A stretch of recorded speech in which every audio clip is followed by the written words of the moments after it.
आज जिस केस के बारे में हम लोग बात करने वाले हैं उसमें पहले तो पुलिस वालों को कोई भी क्लू नहीं मिलता। पुलिस वाले पूरे तरीके से इस केस को अलग छोड़ ही चुके थे कि उसी टाइम पुलिस वालों का ध्यान जाता है इस केस में मौजूद एक घड़ी की तरफ, और जब वो लोग अपने तरीके से छानबीन करने लगते हैं, उस घड़ी के बारे में जानने की कोशिश करते हैं, तो एक के बाद एक पहलू इस केस का खुलने लगता है और पुलिस वालों को पता चल जाता है कि आखिरकार यहाँ पर हुआ क्या था। और जिस तरीके के यहाँ पर खुलासे हो रहे थे वो सच में ही काफी ज्यादा हैरान कर देने वाले थे। लेकिन हैरान तो आप लोग भी मुझे कर सकते हैं, लेकिन उसका तरीका है वीडियो को लाइक कर देना। तो वीडियो को लाइक कर दीजिए, ब्लडी फाइल्स को सब्सक्राइब कर दीजिए और इसके साथ साथ वीडियो के नीचे जाकर एक प्यारा सा कमेंट कर दें ताकि अगली वीडियो में मैं आप लोगों को शाउट आउट दे पाऊं। और इसी के साथ चलिए दोस्तों शुरू करते हैं आज की स्टोरी की आखिरकार यहाँ पर हुआ क्या था। तो ये सारी ही घटना घटती है यूके के डलबैन में, जब 28 जुलाई 1996 का टाइम था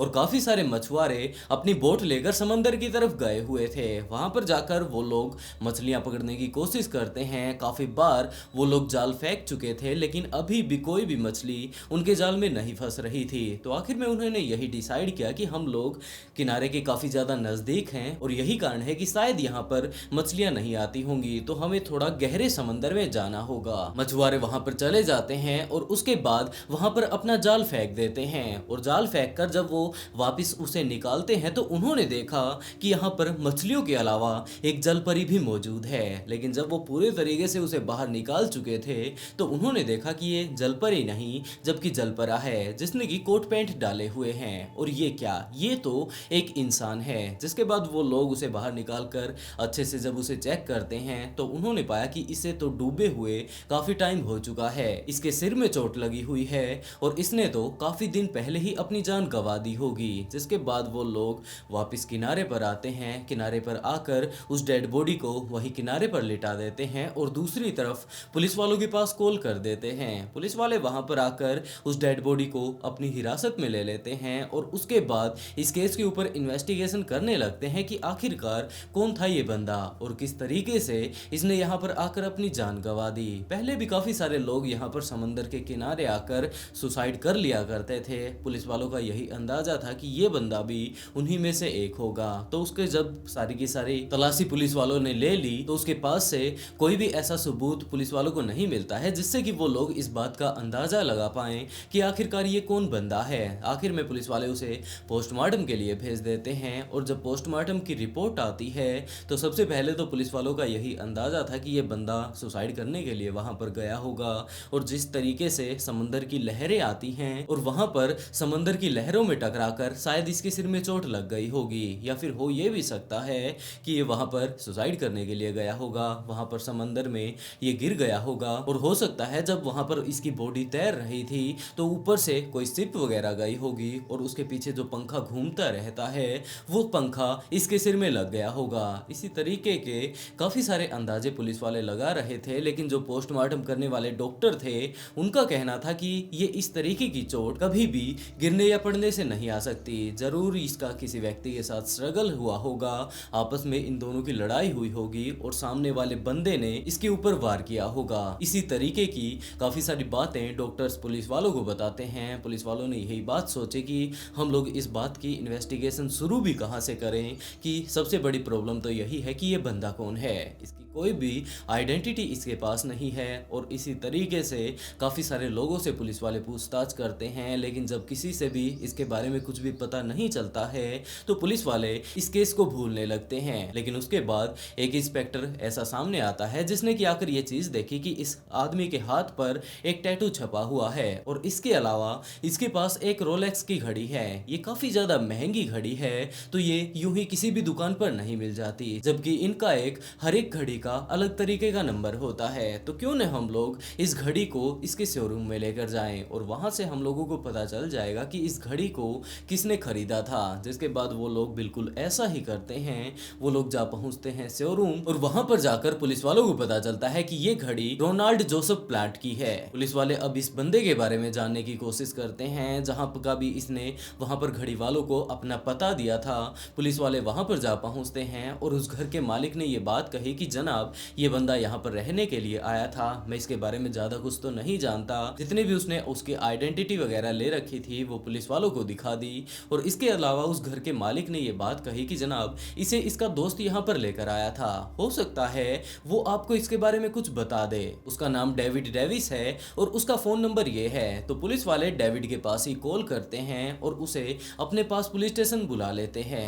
डेविड वहाँ पुलिस वालों के पास आ पहुँचता है और उसके बाद पुलिस वाले सारी की सारी उसे बातें बताते हैं कि भाई कुछ इस तरीके से एक डेड बॉडी मिली है, हम लोग वहाँ पर शोरूम में गए थे, इस तरीके से हम लोगों को तुम्हारा नंबर मिला है, तो क्या तुम इस डेड बॉडी को पहचान सकते हो। डेविड आराम से जाकर उस डेड बॉडी को देखता है और उसके बाद ये बात कहता है कि हाँ जनाब ये मेरा ही दोस्त है। उसके बाद वो जाकर पुलिस वालों के साथ आराम से बैठकर सारी ही चीज़ें वो बताने लगता है जो कुछ भी पुलिस वाले उससे पूछते हैं, और डेविड लगातार उनका जवाब देता जा रहा था। और आखिर में डेविड ने यही बात कही कि जनाब मुझे ज़्यादा कुछ तो नहीं पता कि इसके साथ हुआ क्या होगा, लेकिन आखिरी टाइम में ये मुझे ये बात बोल रहा था कि ये फ्रांस जाने वाला है। आखिर में वो चला गया था और उसके बाद तो मैंने भी ये बात नहीं सोची कि वो फ्रांस में पहुंचा है या नहीं, क्योंकि ये कोई बच्चा नहीं है, पहुंच ही गया होगा। यही सारी की सारी मैं बातें सोच रहा था और अपने काम पर लगा हुआ था। और उसके बाद पुलिस वाले और इस केस के बारे में इन्वेस्टिगेशन करने लगते हैं। काफ़ी दिनों तक जब इन्वेस्टिगेशन चल चुकी थी, एक दो बार वो लोग डेविड को अपने पास बुलाते हैं, वापस उसे भेज देते हैं, तो आखिर में इस केस को बंद कर दिया जाता है। बंद करने से पहले पुलिस वाले एक बार और पूरी तरीके से कंफर्म हो जाना चाहते थे कि इस बंदे की मौत इसी तरीके से सिर्फ और सिर्फ एक नॉर्मल हादसा है, कोई भी इसके कत्ल के पीछे नहीं है। तो इसके बारे में तो डिटेल से सिर्फ और सिर्फ एक ही बंदा है जो कि हमें बता सकता है, और वो है इसका दोस्त डेविड। तो वो लोग डेविड के पास कॉल करते हैं, डेविड फ़ोन नहीं उठाता। अगले दिन दोबारा से पुलिस वाले डेविड के पास कॉल करते हैं। अगले भी दिन दोबारा से जब डेविड पुलिस वालों का फ़ोन नहीं उठाता है तो पुलिस वाले डेविड का पता पूछते पूछते उसके गली में जा पहुंचते हैं, और वहां पर जाने के बाद उनके आस पड़ोस वालों से पूछने लगते हैं कि यहाँ पर डेविड का घर कहाँ पर है। तो उनके जो वो पड़ोसी थे उन्होंने साफ इनकार कर दिया कि जनाब यहाँ पर डेविड नाम का तो कोई बंदा रहता ही नहीं। पुलिस वाले उनके पड़ोसियों को डेविड का फोटो दिखाते हैं तो उनके पड़ोसियों ने कहना शुरू किया कि जनाब इसका नाम डेविड नहीं, जबकि इसका नाम तो रोनाल्ड है। और उसके बाद पुलिस वालों के दिमाग में ये कंफ्यूजन आने लगा कि ये बंदा इस टाइम गायब हो चुका है। और दूसरी तरफ जो इनके पड़ोसी ये बात बोल रहे हैं ये काफ़ी ज़्यादा अजीब है, क्योंकि असल में अगर देखा जाए तो रोनाल्ड तो अपनी जान गंवा चुका है, और क्या ये बंदा रोनाल्ड की आइडेंटिटी चुरा रहा है। यही सारी बातें सोचते हुए वो लोग उसके बारे में तहकीकात करने लगते हैं। और यूं ही जब वो लोग तहकीकात कर रहे थे, डेविड के बारे में तो ज़्यादा कुछ पता नहीं चलता है,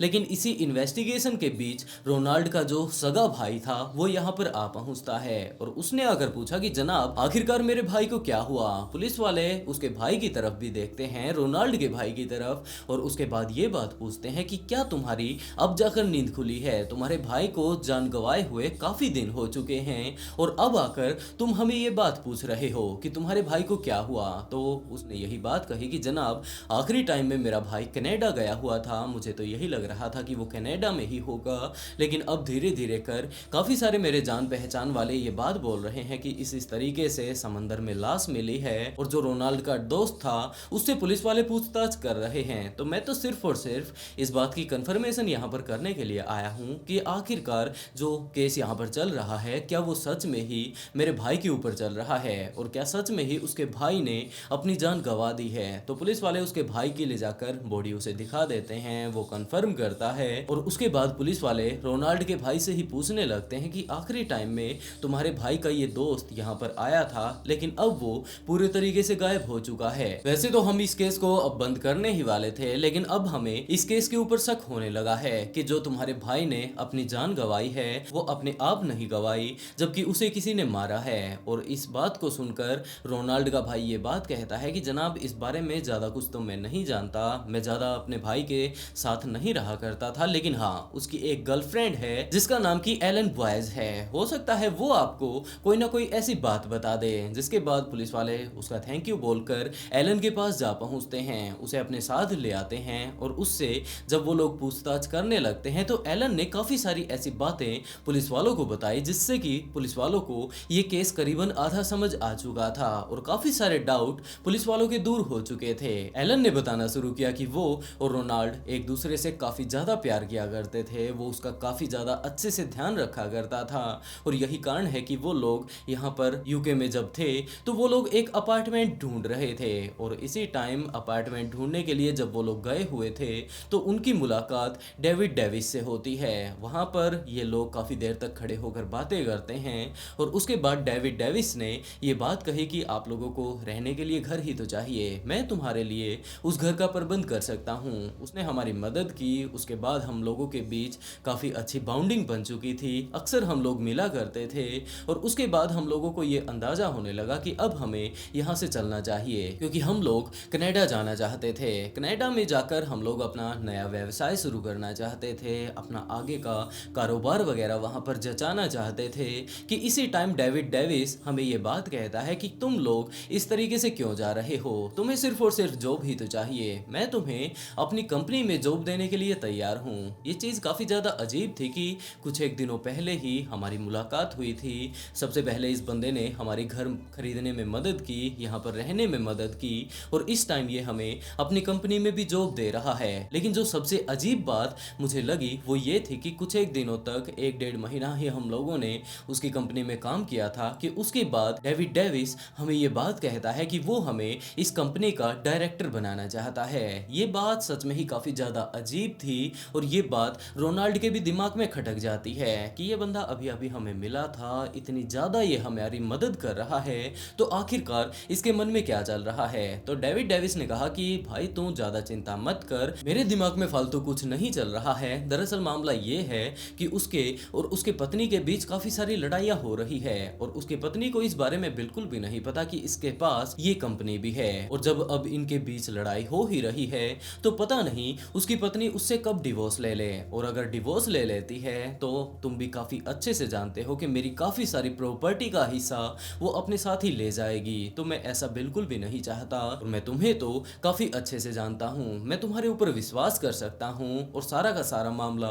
बस यही है। हाँ, मैं तुम्हारे नाम पूरी की पूरी कंपनी नहीं कर रहा हूँ, सिर्फ और सिर्फ तुम इसे चला सको इसके तौर पर मैं तुम्हें अपना पार्टनर बना रहा हूँ और इसके तौर पर मैं तुम्हें काफ़ी अच्छी सैलरी भी देने वाला हूँ। इन सारे ही चीज़ों के लिए रोनाल्ड भी मान जाता है, उसकी गर्लफ्रेंड भी मान जाती है और जितना भी कंपनी में अब बेनिफिट हुआ करता था अपना हिस्सा रख कर वो लोग डेविड डेविस को दे दिया करते थे। अगले काफ़ी दिनों तक ये मामला यूं का यूं चलता रहता है। इन तीनों ही लोगों को काफ़ी अच्छा मुनाफा हो रहा था, पैसे की इन लोगों के पास कोई भी कमी नहीं थी। लेकिन उसके बाद एक टाइम ऐसा आया जब डेविड डेविस के दिमाग में पता नहीं क्या चल रहा था। उसने ये बात कही कि तुम लोग एक टाइम में कनाडा जाना चाहते थे, तो अब टाइम हो चुका है, अगर तुम लोग कनाडा जाना चाहो तो तुम लोग आराम से जा सकते हो। वैसे तो हम लोग उस कंपनी में बड़े ही अच्छे से काम कर रहे थे, लेकिन जब उसने ये बात कही तो हम लोगों को भी थोड़ा बुरा लगता है कि ये बंदा पहले तो जब इसे हमारी ज़रूरत थी तो इस तरीके से हमसे मदद मांगने के लिए आ गया था, लेकिन आज ये हमें ये बात बोल रहा है कि अगर वो लोग यहाँ से जाना चाहे तो वो जा सकते हैं। इसने तो ये बात भी नहीं सोची कि हम लोग वहाँ पर कनाडा में जाकर करेंगे तो क्या करेंगे। इतनी मदद हम लोगों ने इसकी की है तो इसे भी हमारा ध्यान रखना चाहिए था। लेकिन वो लोग इस चीज़ के बारे में ज़्यादा कुछ नहीं सोचते हैं और वो लोग कनाडा जाने के लिए तैयार हो जाते हैं। लेकिन कनाडा जाने से पहले डेविड डेविस ने रोनाल्ड से ये बात कही कि भाई जो ये कंपनी है आधी तुम्हारे नाम भी हो चुकी है, इस टाइम तुम मेरे पार्टनर हो, तो क्या तुम अपनी आइडेंटिटी कार्ड हुए या फिर और डॉक्यूमेंट हुए ताकि मैं अपनी कंपनी को आगे भी बड़े ही आराम से रन कर पाऊँ वो मुझे देकर जा पाओगे। रोनाल्ड इस बात के लिए मान जाता है और उसके दिमाग में तो यही बात थी कि यहाँ वाले डॉक्यूमेंट वहाँ कनाडा में तो चलने से रहे, जिसके चलते वो अपने सारे ही डॉक्यूमेंट डेविस को दे देता है और वो दोनों ही कनाडा आन पहुँचते हैं। यहाँ पर आने के बाद करीबन 1-1.5 साल वो लोग बड़े ही आराम से गुजारते हैं। काफ़ी दिनों तक वो लोग वहाँ पर नौकरी ढूंढते रहते हैं। पैसे इनके पास इस टाइम काफ़ी सारे थे तो इन्हें वहाँ पर रुकने में ज़्यादा दिक्कत नहीं होती है। लेकिन दिक्कत तो तब होती है जब इन्हें पिछले काफ़ी दिनों से जॉब नहीं मिल रही थी और जितनी भी इन लोगों ने सेविंग कर रखी थी वो सारी ही सेविंग लगातार इनकी खत्म होती जा रही थी। जिसके बाद इन लोगों ने डेविड डेविस से कांटेक्ट करने की कोशिश की कि भाई हम लोग यहाँ पर काफ़ी दिनों से भटक रहे हैं, हम लोगों को कोई भी काम धंधा नहीं मिल रहा है, तो हमारे लिए कोई ना कोई जुगाड़ करो। और ख़ास तौर पर उन्होंने इसे ही ये बात इसलिए कही थी क्योंकि डेविड डेविस ने ये रिक्वेस्ट उनसे की थी कि वो लोग अब कनाडा ही जाएं, इसके अलावा वो कहीं पर भी ना जाएं। वो वहाँ पर जाना चाहते थे, जो कुछ भी थोड़ा बहुत वो उन्हें पैसा दे सकता था वो पैसा देकर वो उन्हें कनाडा भेज देता है। लेकिन यहाँ पर जब उन्हें कुछ भी नहीं मिल रहा था तो वो लोग डेविड डेविस से मदद मांगते हैं, लेकिन डेविड डेविस पूरी तरीके से उन्हें इग्नोर कर देता है। और दूसरी तरफ रेमन अपने बॉयफ्रेंड को छोड़कर, उसी रोनाल्ड को छोड़कर वापस इंग्लैंड आ जाती है। यहाँ पर आकर वो डेविड डेविस से मिलती है और ये बात कहती है कि हमारा वहाँ पर काफ़ी ज़्यादा बुरा हाल होता जा रहा है और तुम्हारे दिमाग में पता नहीं क्या चल रहा है, तुम तो हमारी तरफ देख ही नहीं रहे हो। और एलन को यहाँ पर देखकर डेविड डेविस काफ़ी ज़्यादा निराश हो जाता है। वो ये बात कहता है कि जो कुछ भी मुझसे बन पाया मैंने तुम्हारे लिए कर दिया और अब मेरे पास इतने पैसे नहीं हैं। जिसके बाद वो उस जगह को छोड़ देता है जहाँ पर कि वो इस टाइम रहा करता था। अपने बीवी बच्चों को लेकर वो एक दूसरी जगह पर शिफ्ट हो जाता है। लेकिन दूसरी तरफ अगर देखा जाए एलन को, तो वो भी इस बात पर ज़्यादा ध्यान नहीं देती है कि मैं क्या सिर्फ और सिर्फ इस बंदे के ऊपर निर्भर हूँ। नहीं, मैं बाहर जाकर कुछ और भी काम कर सकती हूँ। यहाँ पर मैंने अपनी ज़िंदगी का काफ़ी ज़्यादा टाइम बिताया है और इसी तरीके की बातें सोचते सोचते वो कहीं और जाती है और वहाँ पर जाकर अपनी जो कुछ भी वो जॉब वगैरह करना चाहती थी वो काम करने लगती है। लेकिन दूसरी तरफ इस टाइम वहाँ पर रोनाल्ड का भी काम नहीं चल रहा था, उसके पास पैसे वगैरह नहीं थे, तो वो वापस आ जाता है। और यहाँ पर आने के बाद वो डेविस से मिला था। आखिरी टाइम में बस मुझे यही पता था कि वो दोबारा से कहीं पर जाने वाला है, इसके अलावा मुझे कुछ भी नहीं पता। ये सारी ही बातें बता लेने के बाद एलन यहाँ से चली जाती है। लेकिन यहाँ से जाने के करीबन एक दिन बाद ही एलन का दोबारा से पुलिस वालों के पास कॉल आता है। उसने ये बात कही कि जनाब मुझे नहीं पता किस लिए, लेकिन डेविड डेविस का अब मेरे पास कॉल आया था। उसने ये बात कही थी कि वो मुझसे मिलना चाहता है। मुझे इस बारे में कुछ भी नहीं पता कि वो मुझे मिलकर क्या कहने वाला है, लेकिन आप लोग उसका पीछा जरूर कर सकते हैं। जहाँ पर भी वो मुझे मिलेगा हम लोग बातें कर लेंगे और उसके बाद आप लोग भले ही उसे पकड़ लीजिएगा। पुलिस वाले बिल्कुल ऐसा ही करते हैं। वो लोग उसी जगह पर जा पहुंचते हैं जहां पर कि डेविड डेविस एलन से मिलने के लिए आने वाला था, लेकिन वहां पर डेविड डेविस नहीं आता है। और उसके बाद एलन के पास सीधा का सीधा ये मैसेज आता है कि जल्दबाजी के कारण वो इस देश से ही बाहर जा रहा है और वो उससे कहीं और मिलने वाला है। वो लोग वहां पर भी जा पहुंचते हैं पुलिस वालों के साथ ही, और जब वो लोग वहां पर मिलते हैं तो वहां पर पुलिस वाले जाकर उसे उसी टाइम झप लेते हैं। वो लोग उसे पकड़कर अपने साथ पुलिस स्टेशन लेकर आते हैं और जब उससे पूछताछ करनी शुरू करते हैं, डेविड डेविस यही बात कहता है कि जनाब हाँ, मेरा दोस्त भी इस तरीके से गुम हो गया था, बाद में उसने अपनी जान गंवा दी। इस बारे में मुझे ज़्यादा कुछ तो नहीं पता था, लेकिन मैं अपने बिजनेस के सिलसिले में कहीं ना कहीं बाहर ही रहता हूँ और इतना मेरे पास टाइम नहीं है कि मैं आप लोगों के साथ ही सारा का सारा टाइम बिता पाऊँ। जिसके बाद पुलिस वाले उससे अच्छे से पूछताछ करने लगते हैं कि भाई तू सच सच बता दे, पहले तो तू पूरा का पूरा कोऑपरेट हमारे साथ कर रहा था, लेकिन अब अचानक से तुझे क्या हो गया। और इन्हीं बातों की पूछताछ करते करते जब वो लोग उसके फिंगरप्रिंट को वहां पर यूके में जितने भी क्रिमिनल मौजूद थे या फिर उन लोगों ने जितने भी कांड वगैरह कर रखे थे उन लोगों के फिंगरप्रिंट से मिलाते हैं तो इसका डाटा बिल्कुल क्लियर था। कोई भी ऐसा आज से पहले इसने कांड नहीं रचा था जिसके कारण की इसे जेल जाना पड़ा हो। और उसके बाद जब पुलिस वाले इसका फिंगरप्रिंट इंटरनेशनल लेवल पर मिलाते हैं तो पुलिस वालों की आंखें फटी की फटी रह जाती हैं। पुलिस वालों को पता चलता है कि ये बंदा पहले कनाडा में रहा करता था और वहां पर काफी बड़ी ठगी करके ये यहाँ यूके में आया है। वहां से काफी सारे लोगों का पैसा लूट कर ये यहाँ पर आया है। दरअसल ये वहां पर एक कंपनी रन किया करता था, काफी सारे लोगों के पैसे डबल करने का ये दावा किया करता था, लेकिन वहां पर इसे घाटा लग जाता है और उसके बाद अपने घाटे को रिकवर करने के लिए जितने भी पैसे इसके पास बचे हुए थे उन सारे ही पैसों को लेकर ये यूके आ चुका था। और यहाँ पर आने से पहले करीबन इसके ऊपर 18 मामले दर्ज हैं। तो पुलिस वाले अब उससे पूछने लगते हैं कि भाई कुछ इस तरीके का कांड तू वहां पर करके आया था, तो यहाँ पर आकर तूने क्या क्या नया कांड किया है जो कि अभी भी पुलिस वालों की नजरों से अभी भी तू बचा हुआ है। तो पुलिस वाले जब इस केस के ऊपर अपने तरीके से पूरी ही इन्वेस्टिगेशन कर चुके थे तो पुलिस वालों को पता चलता है कि इस बंदे ने वहां पर कनाडा में शादी कर रखी थी। इसकी एक बीवी थी, 5 बच्चे थे। उन 5 बच्चों में से जो दूसरे नंबर की इसकी बेटी थी उसे लेकर ये यहाँ पर यूके में आया था। यहाँ पर इसके पास काफ़ी सारा पैसा था, इसकी खुद की बेटी थी, सिर्फ और सिर्फ इसे रहने के लिए जगह की ज़रूरत थी।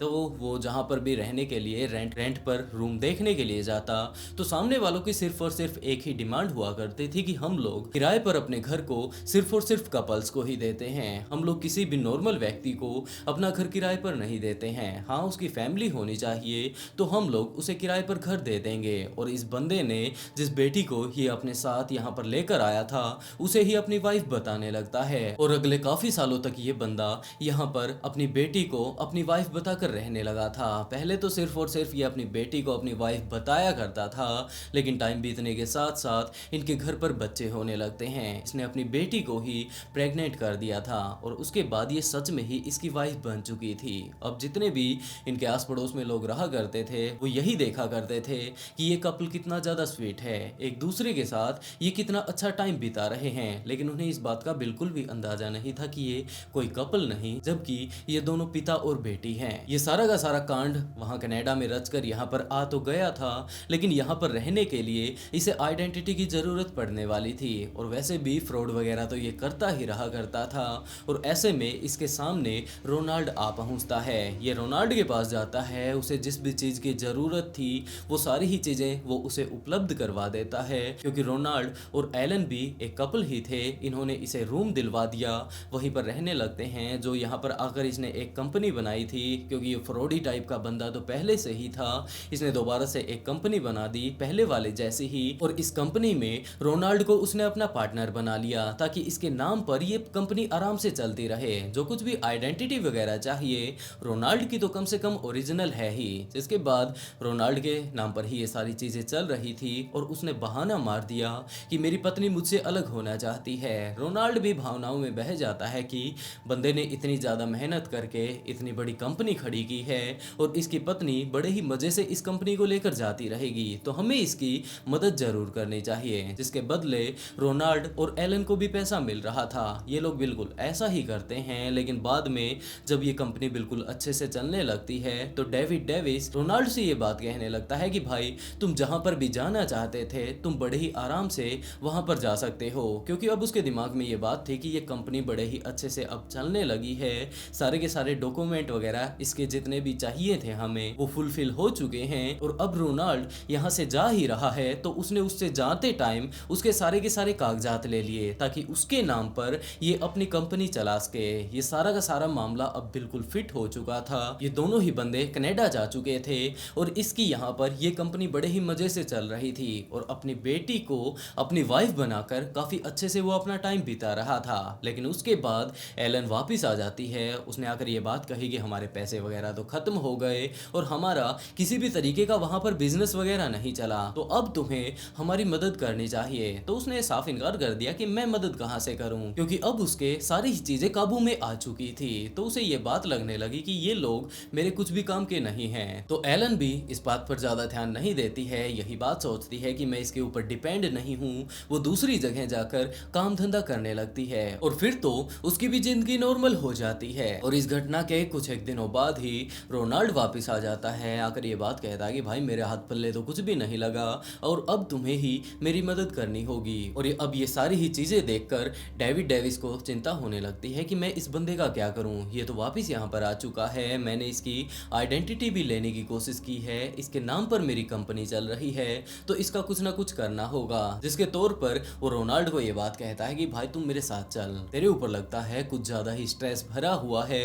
वो दोनों ही बोट में बैठते हैं, समंदर की तरफ निकल पड़ते हैं और पूरी रात वो लोग वहां पर शराब पीते रहते हैं, शराब पीते हैं, बियर पीते हैं। और एक टाइम ऐसा भी आया जब डेविड डेविस ने अपने जो उस बोट का हुक था, जिससे कि बोट एक जगह खड़ी हो जाती है, उसे उठाकर वो रोनाल्ड के सिर पर मार देता है और उसके बाद उसी के कपड़ों में वो हुक फंसाकर उसे वहीं पर फेंक देता है। लोहे के कारण जो रोनाल्ड की बॉडी थी वो नीचे जाकर डूब जाती है और उसके बाद उसके दिमाग में ये बात आने लगी कि अब मुझे कौन पकड़ सकता है। और उसके बाद वो वापस अपने घर पर आ चुका था। लेकिन इस घटना से काफी दिन पहले ही जब रोनाल्ड यहाँ से जा चुका था, तो डेविड डेविस ने अपने पड़ोसियों को बताना शुरू किया कि मेरा नाम डेविड डेविस नहीं जबकि रोनाल्ड है। वो एक जगह को बदल चुका था, नई जगह पर जाकर उसने नया घर खरीद लिया था, कंपनी तो अपनी वही चल रही थी रोनाल्ड के नाम से, तो तो उसने अपना नाम चेंज कर कर रोनाल्ड ही रख लिया था और रोनाल्ड की आइडेंटिटी से इस टाइम ये अपनी ज़िंदगी बिता रहा था। और उसके बाद तो आप लोग जानते ही हैं कि किस तरीके से रोनाल्ड उन मछुआरों के जाल में फंस गया था। उन लोगों ने शायद ये बात सोची थी कि शायद ये कोई जल परी वगैरह है,